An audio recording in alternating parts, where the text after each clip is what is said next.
Assalamualaikum students. Today we are starting with the new topic, that is characteristic of an entrepreneur. Okay, from the chapter 3. The meaning definition I had already explained you in the previous video. Okay, what does the enterprise means? Who do we call the entrepreneur and what is entrepreneurship? Okay, so हमने ये पढ़ लिया था कि एक entrepreneur क्या होता है, businessman who organize the business, जो बिजनेस चलाता है ना, उसकी क्वालिटी क्या होनी चाहिए, उसकी कैरेक्टरिस्टिक क्या होना चाहिए, that we are going to study in this video. Okay, starting at points. The first point, before I introduce the point, you can observe this, the work. Okay, it is hand work. तो ये क्या होता है, एक अंदर की किसी किसी में क्वालिटी होती है, ये अपने आप से बनाने की ये सब चीज़ें है ना. और वी कैन से दैट किसी को मेहंदी लगाना आती है, तो दैट इज़ दैट कैपेबिलिटीज़ है ना, उनका वो उनकी एबिलिटीज़ होती है, इधर इनर एंड एबिलिटीज़ होती है. So which we can relate this point with the intellectual capabilities, जो हम अपने इसको एक कैरेक्टरिस्टिक होना चाहिए. एंटरप्रेन्योर का क्या होना चाहिए, वो एक कैरेक्टरिस्टिक होना चाहिए, क्योंकि उतना ही वो क्रिएटिव होना चाहिए, उसके पास न्यू आइडियाज़ आना चाहिए. ताकि देखो, एक प्रोडक्ट यूज़ कर करके, देखो ये भी क्रिएटिव है ना, तो एक प्रोडक्ट यूज़ कर करके क्या हो जाता है, लोग बोर्ड हो जाते हैं, है ना. So similarly the entrepreneur should have the creative mind, वो न्यू आइडियाज़ इंट्रोड्यूस किए करे अपने बिजनेस को आगे बढ़ाने के लिए.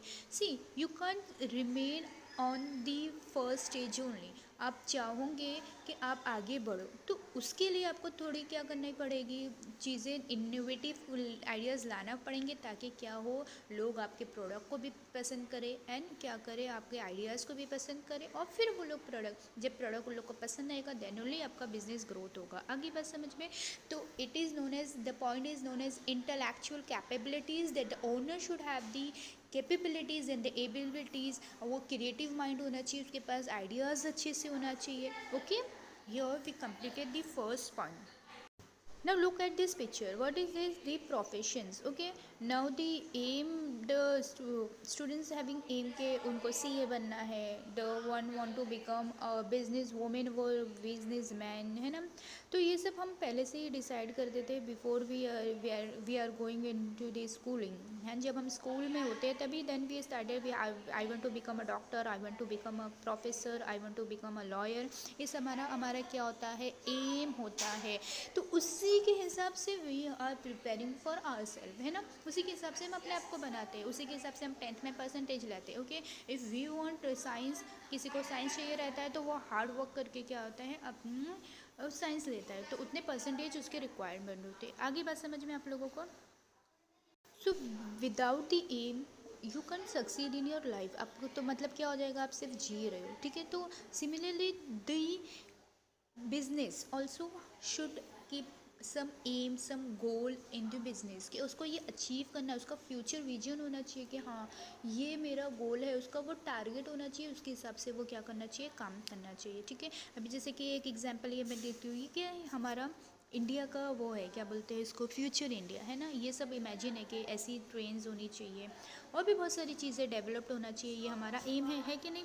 Similarly, the business should have some aim that they have to maximize the profit, जितना प्रॉफिट होगा उससे ज़्यादा. Then they have to satisfy the consumer. बहुत सारे एम्स होते हैं ना, कि उनको ये टारगेट अचीव करना है, वो टारगेट अचीव करना है ना. They have to expand their business. अब वो यहाँ पर फेमस हो गए, they have to expand within the India. Then later on they have to expand the business outside the India. ये सारे एम होते हैं. फ्यूचर विजन, देखो आपका फ्यूचर विजन नहीं होगा तो आप क्या फिर लाइटली लोगे सब, और क्या होता है देन फिर यू मतलब सक्सीड नहीं होता है. ठीक है, लेकिन अब जब आपका एक एम होता है, टारगेट होता है, तो फिर आप क्या करते हो, ज़रूर उसको अचीव करने के लिए हाथ पैर मारते हो, and you at the end you achieve your target. Got it.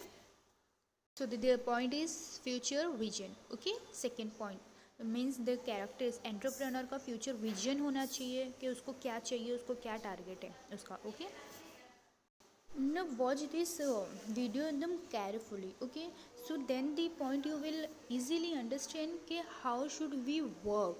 ठीक है, हमें एक aim achieve करने के लिए we have to work in team as well as we have to work hard for achieve that future vision. ठीक है, अगर entrepreneur का कुछ future है तो उसको वो क्या करना है, वो achieve करना है. Got it? So here you can relate the characteristic of entrepreneur, that is he should be hard work. Okay, वो वर्क क्या करना चाहिए, एकदम हार्ड करना चाहिए टू अचीव हिज गोल. आप कब जब तक कि हार्ड वर्क नहीं करोगे तो आप अपने उस मकसद पे नहीं पहुंच सकते हो, है ना. Now your aim was to become a doctor, या ठीक है, चलो अभी सीए का हम लोग एग्जांपल ले लेते हैं, अभी तो तुम लोग कॉमर्स फील्ड में हो. ठीक है, so a person wants to become a CA, but what happening, वो अभी क्या कर रहा है, लाइटली ले रहा है. उसने 11th 12th में भी बीके अच्छे से नहीं करा. Now he is not doing in his CA course also. तो फिर क्या होगा, वो सीए अगर मिल भी जाएगी डिग्री, बट वो उसका नहीं अचीव कर पाएगा जो एक सीए फॉर. देखो सीए में क्या होता है, जैसे ही सीए कंप्लीट होता है ना तो वो बहुत अच्छी कंपनीज में रख सकता है बिकॉज ऑफ हिज एबिलिटी. क्योंकि सीए कोई हलवा काम नहीं है. समझ में आया आपको लोगों को. यू हैव टू वेरी एकदम क्या बोलते हैं, वेरी गुड इन बी के, बहुत अच्छा होना चाहिए आपको. समझ में आ रहा है. ठीक है, सो this is the point that hard work, the entrepreneur should do hard work to achieve his aim, to maximize his profit, to satisfy his customer, to expand his business, so on. Got it? Now look at this picture, you are very familiar with this owner, है ना. ये तो अभी आप लोगों की generation में तो देख see this all that thing were not popular और नॉट फेमस, और या फिर ये लोग चीज़ इंट्रोड्यूस ही नहीं हुई थी कुछ सालों पहले. ठीक है, ये आप लोगों को अच्छे से पता होगा.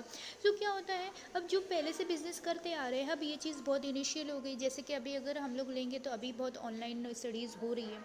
सो अगर आप लोग इतना फेमिलियर नहीं होते मोबाइल से, या टीचर्स फेमिलियर नहीं होते, तो क्या होता, काम वहीं पर रुक जाता.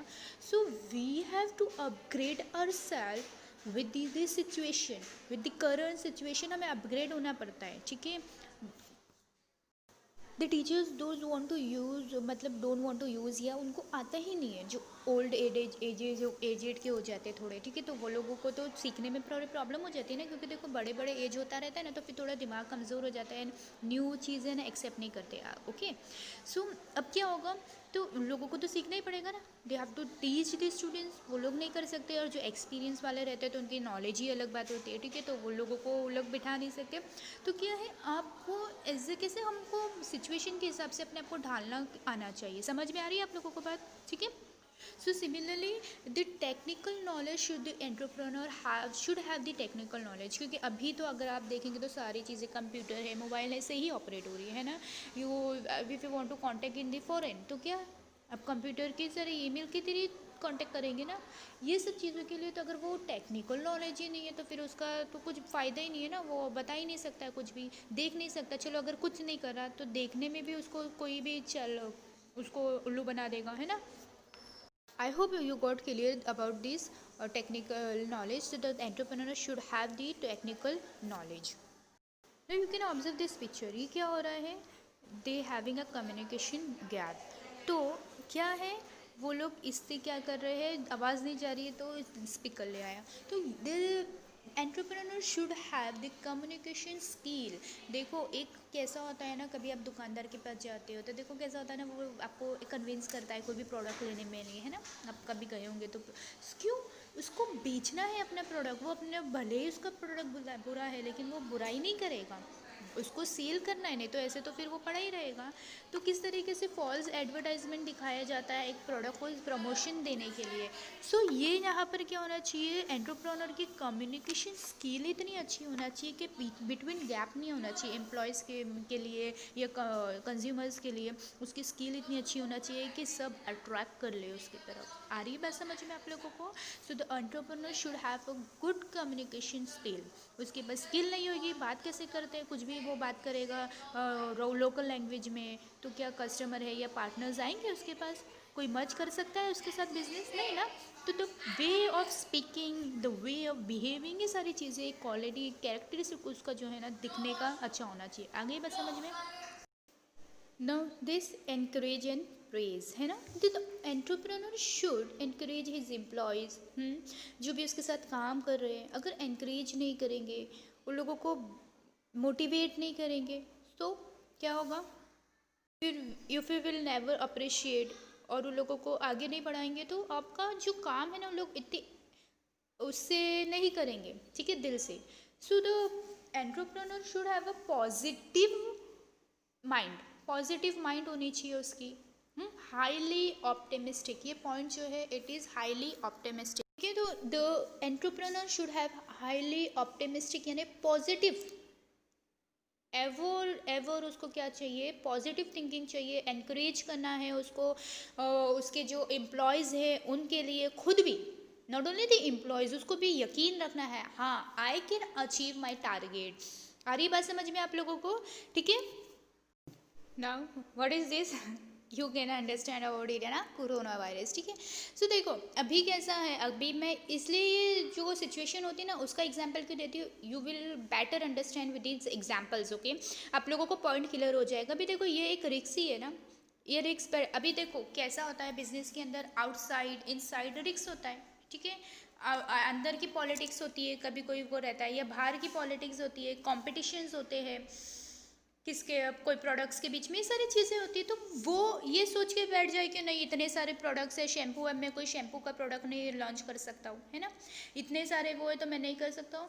सो उसको इतनी कैपेबिलिटी होना चाहिए कि वो रिस्क बियर करे। देखो आप कोई चीज़ में काम करोगे, हाथ डालोगे, आपको फ़ायदा ही फ़ायदा हो, इट इज़ नॉट पॉसिबल, ये आपकी थिंकिंग है, ठीक है। सो ये कोरोना वायरस की वजह से कितना रिस्क हो गया, लोग बेचारे क्या कर रहे हैं, कितना उनको रिक्स ही है ना ये एक चीज़ से बहुत, लेकिन उसके बावजूद अब उन लोग को कोप अप करने का है, किस तरीके से ये सब सिचुएशन हो गई। अब नाउ अब जो मेन चीज़ है वो बिजनेस को जो इफ़ेक्ट की है, अब उससे कैसे कोप अप करना है, ये रिक्स तो आके चला गया है ना, तो अब रिक्स उन लोगों को मिल चुका है, नुकसान हो चुका है, अब कैसे कोप अप करना है, तो ये कैपेबिलिटी एक एंटरप्रेन्योर के होना चाहिए कि he should be risk bearing, ये सोच के कि नुकसान हो गया अब वो पूरा धंधा बंद कर दे, ऐसा नहीं होगा। अब उसको नए सिरे से खड़े होना है, तो कैसे करेगा वो सारी चीज़ें, ये सिचुएशन में, ये पैंडेमिक में, वो उसकी एक कैपेबिलिटी होना चाहिए, उसका कैरेक्टरिस्टिक होना चाहिए कि वो नहीं हो गया ख़त्म, अभी नुकसान हो गया, now I will be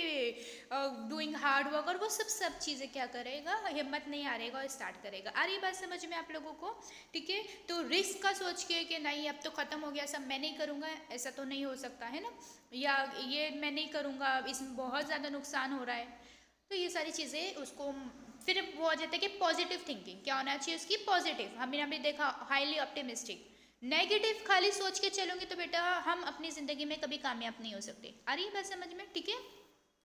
now believe your self, now ये अक्सर होता है ना, बताए जितने 10 पास हुएंगे बेटा आप लोग क्या ले रहे हो, समझ में नहीं आ रहा है, इवन अभी 12th के बच्चे जो पास हुए आगे आप कोई बीकॉम बोल रहा है, कोई एमएस बोल रहा है, बीएमएस बोल रहा है, तो हम लोग क्या कर रहे हैं, कुछ भी ले रहे हैं, फ्रेंड जा रही है, तो अरे आप अपने पे सेल्फ कॉन्फिडेंट रखो ना कि मैं, हाँ I can do BMS, I can do BMM, ये आपका होना चाहिए, पहली बात तो आपका एम होना चाहिए कि आपको क्या करना है, नहीं आई कांट डू बीएमएस ना ma'am, I can't do BMM ना, तो I am just doing simple BCom, किसी ने मेरे को बोला है आप सीए नहीं कर सकते हो, तो मैं सीए में नहीं जा रही हूँ, अब डायरेक्ट मैं बीकॉम कर रही हूँ, अरे what is this, believe your self, आपको अपने आप पे भरोसा होना चाहिए, सेल्फ कॉन्फिडेंट होना चाहिए ना। एंटरप्रेन्योर अगर सेल्फ कॉन्फिडेंट नहीं रहेगा उसके अंदर, तो how can he achieve the target, है ना। आप ही खुद ही ढीले हो तो बेटा आप बिजनेस कैसे चलाओगे, आप ही खुद ढीले हो तो आप अपने घर की रिस्पॉन्सिबिलिटी कैसे चलाओगे। अगर आप देखो आपके डैडी आपकी मम्मी किस तरीके से रिस्पॉन्सिबल होते हैं वो लोग, है ना, वो लोग ही अगर हाथ पैर छोड़ देंगे तो बच्चों का क्या होगा, तो वो किस तरीके से मेहनत करते हैं आपके मम्मी डैडी, है ना, आपको पढ़ाने के लिए लिखाने के लिए बहुत सारे सरकमटेंसेस आते हैं, बहुत सारे अप एंड डाउन्स आते हैं, स्टिल आप लोग अपनी ज़िंदगी अच्छे से जी रहे हो, कितनी चीज़ें ऐसी होगी वो आप लोगों को नहीं समझाते, आप लोगों के सामने लाते नहीं है, जस्ट बिकॉज कि you don't get depress and all, और ये आप लोगों की उम्र नहीं है, तो ये सारी चीज़ें होती है, अगर वो लोग ये सब छोड़ दे तो फिर कैसे होगा, आप लोग तो फिर उनकी फैमिली ही नहीं चलेगी, आप लोग फिर अपने एम तक नहीं पहुंच पाएंगे, ठीक है। तो be confident in your self and believe that you are a winner, your self confidence will make you unstoppable. जहाँ आपने कॉन्फिडेंस लूज किया, नहीं मैं नहीं कर सकती हूँ, यू डेफिनेटली आप नहीं कर सकते हो। और जहाँ आपने ये यकीन किया कि मैं कर सकती हूँ, तो जो आपकी कैपेबिलिटी नहीं है वो भी आप कर सकते हो, ठीक है। तो entrepreneur should have self confident on him और हर, कि उसके अंदर वो है, वो अचीव कर सकती। तो एक टारगेट होगा तो वो ज़रूर क्या करेगी, एक अचीव कर देंगे वो लोग टारगेट के, हाँ 1 मंथ में मुझे इतना आगे बढ़ाना है। तो अगर 50 नहीं तो एटलीस्ट 20%, 30% तो होगा, कुछ तो होगा बेटा। जितना अगर आपने 50% टारगेट किया है तो 50 नहीं हो रहा है, लेकिन 40, 30, 20, एटलीस्ट 10 तो होगा ही ना बेटा, तो कुछ तो होगा। आ रही बात समझ में आपको? So yeah the entrepreneur should have self confident on him, ठीक है, समझ में आ गया आपको? तो यहाँ पर हमारे सारे पॉइंट्स कंप्लीट हो गए। तो this all the characteristic a entrepreneur should have, ये सारी उसके अंदर क्या होनी चाहिए, क्वालिटी, क्वालिटी नहीं बोलेंगे, क्वालिटी का आपका अलग पॉइंट है, बट कैरेक्टरिस्टिक उसके ये एक वो होना चाहिए, सब इस उसके अंदर होना चाहिए, देन ओनली आप एक एंटरप्रेन्योर कहलाओगे। Got it? Thank you so much.